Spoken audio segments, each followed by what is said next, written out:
Assalamualaikum warahmatullahi wabarakatuh.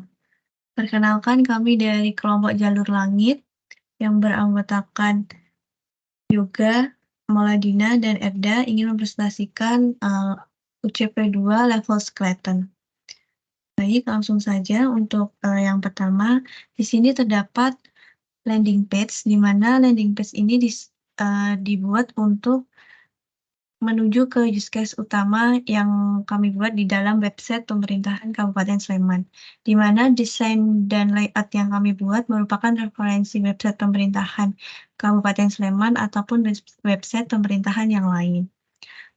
Untuk use case yang pertama, terdapat informasi lowongan pekerjaan. Informasi lowongan pekerjaan tersedia di halaman landing page kolom kedua. Diletakkan kolom kedua karena di dalam website menjual informasi lowongan kerja. Jadi nanti pengguna dapat mengetahui seluruh informasi lowongan pekerjaan bisa mengeklik fitur horizontal scroll. Nanti akan dipindahkan ke halaman lowongan pekerjaan yang menampilkan banyak sekali informasi di dalamnya.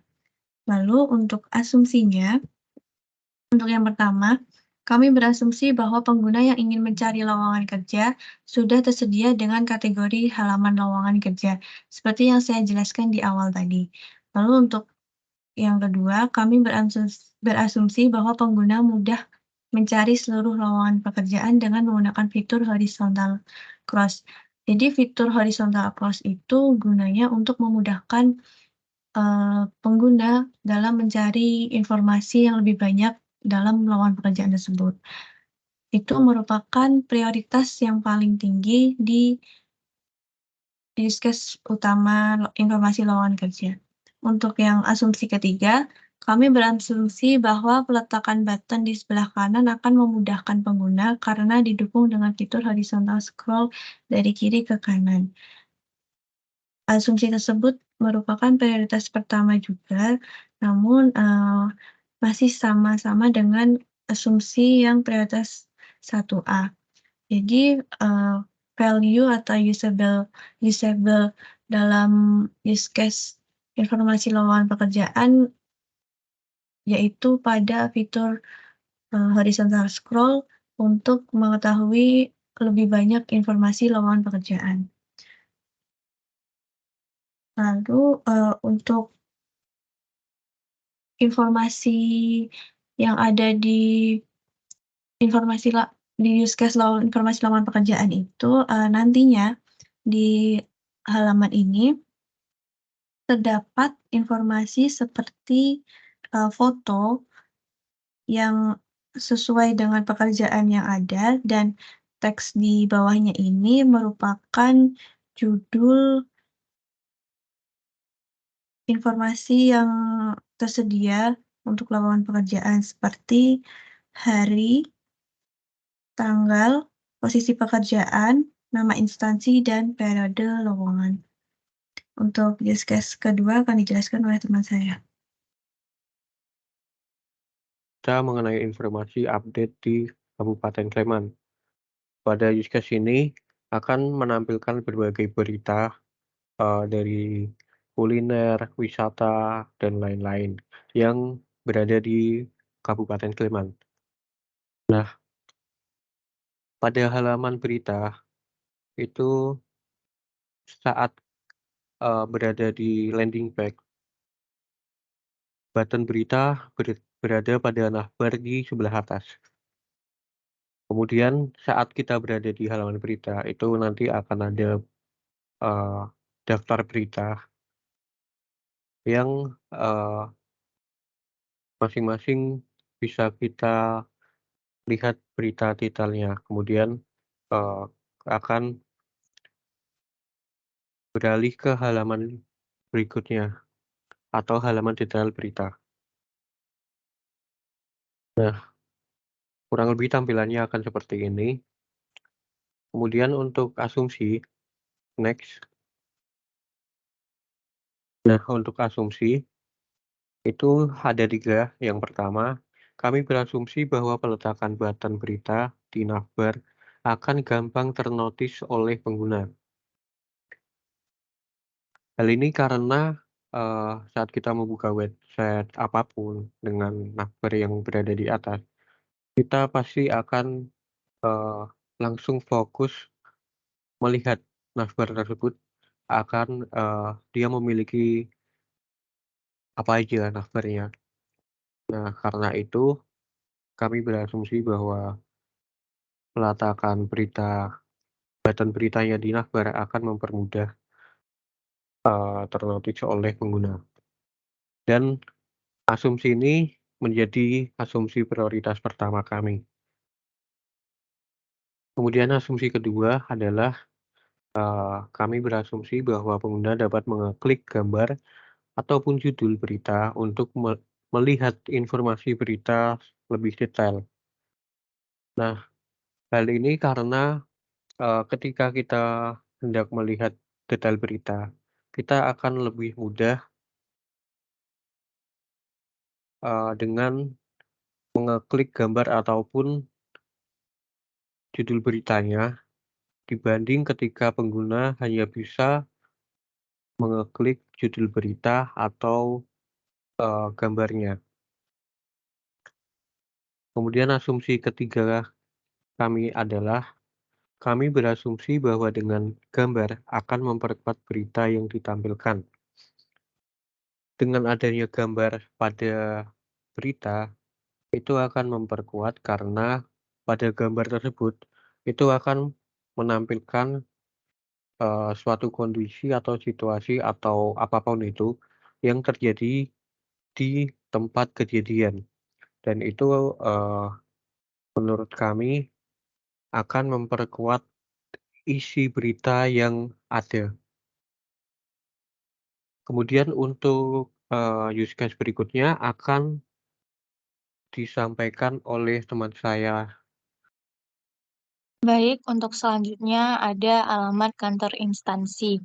Nah, kira-kira seperti ini tampilannya. Jadi, alamat instansi itu ada di bagian navbar di atas pada tampilan dashboard. Maka lokasi instansi itu nanti berada di submenu pemerintahan. Jika diklik nanti akan keluar drop down atau pilihan seperti ini, ada visi misi dan lokasi instansi. Lalu jika ingin ke halaman alamat kantor instansi, pengguna harus mengklik lokasi instansi. Next. Nah, seperti ini tampilan di dalam halaman informasi instansi. Di sini ada 2 kolom ke bawah, eee dan di sini akan ditampilkan juga foto-foto dari instansi tersebut. Nah, untuk cara penyajiannya sendiri nanti akan disajikan secara abjad, eee, misal dari ada badan badan, eee, ABCD dan juga dinas ABCD. Maka nanti yang akan jadi pertama adalah badan karena dimulai dari B, itu. Next. Nah, untuk asumsinya sendiri, di sini kami ada 3 berasumsi. Yang pertama itu, kami berasumsi bahwa halaman instansi ditempatkan di dalam submenu pemerintahan agar membantu pengguna dalam pencarian. Nah, di sini asumsi ini, eee, timbul karena menurut kami sendiri karena yang dicari adalah alamat, instansi pemerintahan, maka kami meletakkannya di, submenu pemerintahan dan ini menjadi prioritas pertama. Untuk yang kedua, kami berasumsi bahwa penyajian 2 kolom ke bawah dapat membantu pengguna menjangkau lebih banyak informasi dalam satu page. Seperti yang saya jelaskan tadi, penyajiannya adalah 2 kolom ke bawah, kiri dan kanan. Maka dalam satu halaman itu, pengguna bisa, mendapatkan banyak informasi dari alamat instansi dan ini menjadi prioritas kedua. Maaf saya batuk. Lalu, yang ketiga, kami berasumsi bahwa jika pengguna ingin mencari alamat instansi, maka foto dari instansi tersebut akan membantu dalam pencarian.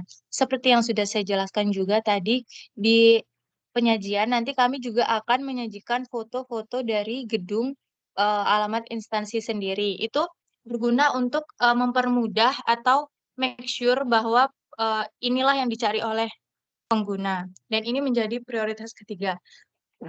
Lalu dari asumsi ini kami dengan asumsi inilah kami beranggapan dapat mencapai dari value use case ini, yaitu dapat agar pengguna dapat mudah mengunjungi alamat instansi yang dibutuhkan. Next.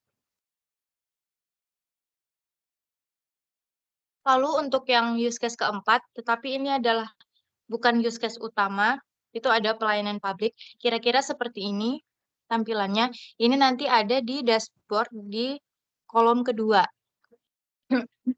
Ada tiga bagian. Yang pertama sistem perizinan, aduan warga, dan sistem informasi. Untuk sistem perizinan sendiri, di sini ada juga 3 bagian seperti yang sudah ada di struktur. Di dalam sistem perizinan itu ada formulir perizinan, pendaftaran perizinan, customer service. Next. Untuk aduan warganya ada laporan dan kerjasama. Nanti di bawah laporan itu ada lagi bagiannya yaitu kritik dan saran. Next. Nah, untuk pelayanan publik bagian terakhir itu ada sistem informasi yang berisi perizinan daerah dan peraturan bupati. Next. Untuk asumsinya sendiri, kami juga membuatkan asumsi untuk use case pelayanan publik meskipun ini bukan use case utama. Yang asumsinya ada 2. Yang pertama, kami berasumsi pelayanan publik ditampilkan di dashboard karena dalam website pemerintahan menu pelayanan publik adalah salah satu menu yang penting.